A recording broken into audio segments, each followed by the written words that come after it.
আমাদের বাড়ি কে এসেছে দেখো, আসবো করে অনেকদিন টুকি আমি চলে এসেছি দিদিভাইয়ের একটুখানি সমস্যা ছিল সেটা সমাধান করার জন্য।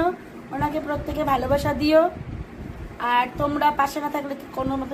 আজকে এসেছি সীতা দিদিভাইয়ের বাড়িতে মোলাম দিই, তো ওনার একটুখানি দরকার ছিল, তো আমাকে ওই জন্য ডেকেছিল, তাই চলে আসলাম। ব্যাপারটা হচ্ছে এই সীতা দিদিভাইয়ের যে হাজব্যান্ড, উনি আমার দীর্ঘদিনের পরিচিত। উনি হচ্ছে আমার ডেইলি প্যাসেঞ্জার স্যার, আমি স্যার বলে ডাকতাম। এখন ঘুমিয়ে আছে, এখনও পর্যন্ত ওঠেনি, নাহলে দেখা হয়ে যেত। যাই হোক, তো দিদিভাই আসছে, আমি একটু ওনার কাজটা করে দিলাম।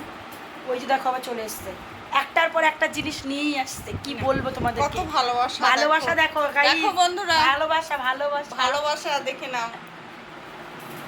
ঠান্ডা দই, গরমে চা খাবে না, তাহলে কি খাওয়াবো? একটু ঠান্ডা ঠান্ডা খাওয়াচ্ছে পেটটাকে ঠান্ডা করার জন্য, বুঝেছো? হেভি ভালোবাসা। হ্যাঁ, সবাই বলবে তুমি আমাকে খাইয়ে দিচ্ছ, তুমি আমাকে এত ভালোবাসছো, ব্যাপারটা কি? না আমি ওকে এমনিতেও খুব ভালোবাসি, তোমরা এমন আমাদের কিন্তু বেশি দিনের পরিচয় নয়, বেশি দিনের পরিচয় নয়, কিন্তু তাও আমরা খুব ভালোবাসি একে অপরকে। ভালোবাসা ভালোবাসা হয়ে গেছে, প্রেম হয়ে গেছে দুজনে।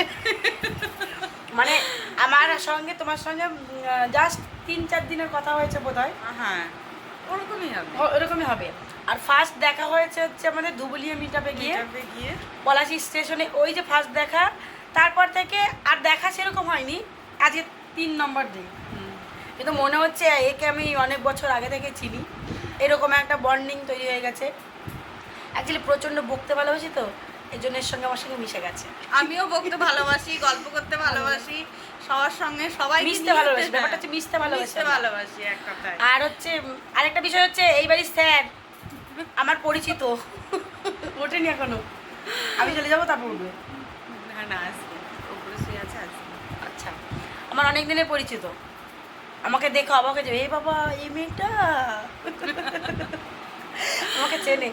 তো চলো, এই দেখো আবার খাবার নিয়ে চলে এসছে, খাবারটা খেয়ে নি, বুঝেছো গাইস? তোমরা জাস্ট দেখো এই মানুষটা কি করতে শুরু করেছে। আবার কি শুরু করলে, দেখো দেখো আবার চলে এসছে রান্না বসাতে, আবার পাস্তা শুরু করে দিয়েছে। কি বলি বলো দেখি, এই দেখো কত কিছু খেলাম, আবার বসে পড়েছে পাস্তা করতে।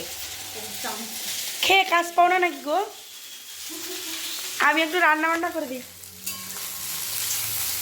ব্যাপারটা হচ্ছে আমি আমার বান্ধবী বাড়িতে গিয়েও কিন্তু এই খুন্তি নাড়তে ভালো লাগে আমার, সত্যি বলছি। আমি আমার বান্ধবী বাড়িতে যেতাম তখন এই খুন্তিটা নাড়তাম। তো এতগুলো রান্নার কারণটা কি গো? এতগুলো রান্নার কারণটা কি? বাবা প্রথম এসছি বলে একবারে খাই দিচ্ছে, আর খেতে দেবে না নাকি?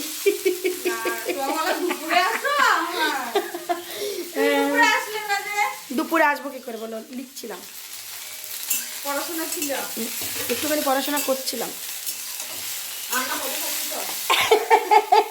না না, আমি হচ্ছে যেখানেই যাই আমার রান্না করে নাটকগুলো ভালো লাগে না, রান্না করতে ভালোবাসি তো।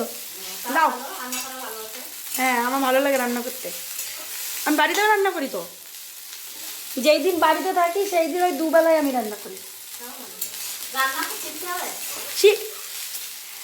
আমি আপনি এর কি হন জানি না, কাকিমাই বলছি, কাকিমাই বলছি।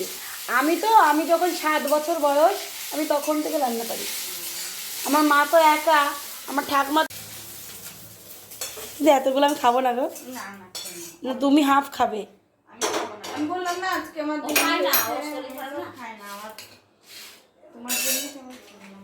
তোমার এগুলো সব সেদ্ধ করা ছিল বলো, ফ্রিজে সকালে করেছিলাম। হ্যাঁ বললাম না সকালে ব্রেকফাস্টে ভাই এসেছিল, ওগুলো পাস্তা খাবো দিয়ে ওকে করে। আমিও পাস্তাটা কিনে নিয়ে এসে আমার বাড়িতে মাঝে মাঝে করি। দেখো ডেকোরেশন করা হচ্ছে এখন, দেখো কত সুন্দর করেছে পাস্তাটা। তোমার মতো বানাতে পেরেছি কিনা, দারুণ হয়েছে, দারুণ।